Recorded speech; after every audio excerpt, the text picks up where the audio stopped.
Assalamualaikum warahmatullahi wabarakatuh. Bismillahirrahmanirrahim. Alhamdulillahirrabbilalamin.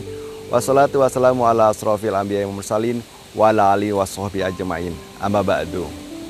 Pertama-tama, marilah kita panjatkan puja dan puji syukur kehadirat Allah Subhanahu wa taala karena pada kesempatan kali ini kita semua mendapatkan kesehatan dan kesempatan untuk bisa bermajelis taklim bersama, menimba ilmu agama secara bersama-sama. Tak lupa salawat dan salam senantiasa kita limpahkan ke junjungan Nabi besar Muhammad SAW beserta keluarga dan para sahabatnya hingga akhir zaman.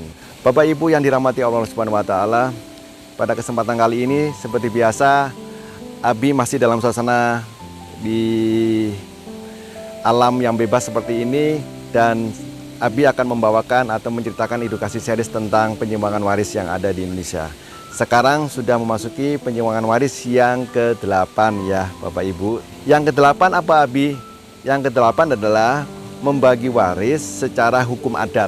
Ini yang juga sering terjadi di masyarakat, bahwa waris itu dibagi dengan menggunakan hukum adat.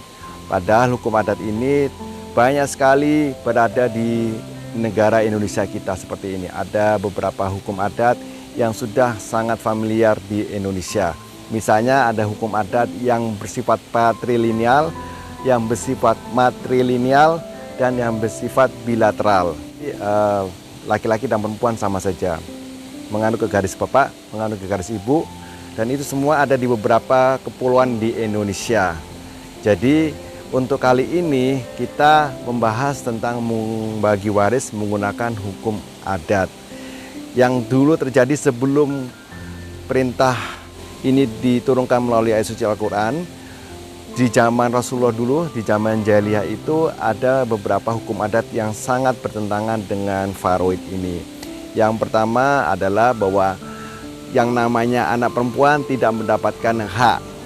Setelah datangnya ilmu faraid atau hukum faraid ini, jadi anak perempuan itu mendapatkan hak. Tentu saja haknya lebih kecil ketimbang haknya anak laki-laki. Yang kedua adalah bahwa yang namanya anak tiri itu atau anak angkat itu mendapatkan hak. Ya, zaman dulu begitu. Tetapi sekarang yang namanya anak angkat atau anak tiri tidak boleh secara faraid mendapatkan warisan. Yang namanya anak angkat atau anak tiri itu hanya mendapatkan waris dari orang tua kandungnya, kalau masih ada gitu ya. Jadi kita nggak bisa mengangkat anak kemudian kita wariskan seperti itu. Itu hukum adatnya beberapa wilayah di zaman dulu seperti itu. Yang selanjutnya adalah anak laki-laki yang belum cukup dewasa itu tidak mendapatkan waris. Itu dulu di zaman Rasulullah, zaman jahiliyah itu ada ukurannya. Di mana anak laki-laki itu kalau sudah dianggap dewasa, dilihat dari cara dia memanggul senjata atau cara dia ikut perang. Kalau anak laki-laki ini sudah mampu untuk memanggul senjata, kemudian dia berperang, kemudian dia ikut bertempur melawan musuh-musuhnya, maka anak itu dianggap sudah mampu untuk bisa mendapatkan waris. Jadi kalau anak laki-laki zaman dulu begitu. Sekarang anak laki-laki yang masih bayi pun sampai yang sudah manula, sudah dewasa dan sebagainya, semuanya mendapatkan waris. Jadi yang selanjutnya adalah bahwa anak itu mewarisi ibu tirinya. Jadi kalau zaman dulu ayah itu meninggal, kemudian ibu tirinya itu bisa kita nikahi. Itu zaman dulu begitu. Jadi anak itu bisa menikahi atau mewarisi ibu tirinya. Sekarang itu tidak bisa. Ya, itu semua sudah dihapus dengan turunnya hukum faraid seperti ini.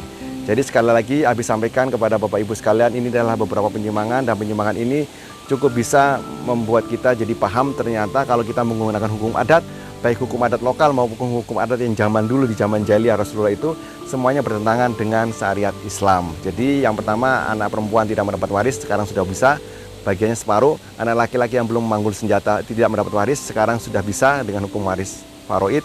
Yang ketiga, bahwa yang namanya anak mewarisi ibu tirinya sekarang tidak bisa gitu. Yang namanya anak angkat, anak tiri juga tidak mendapat warisan.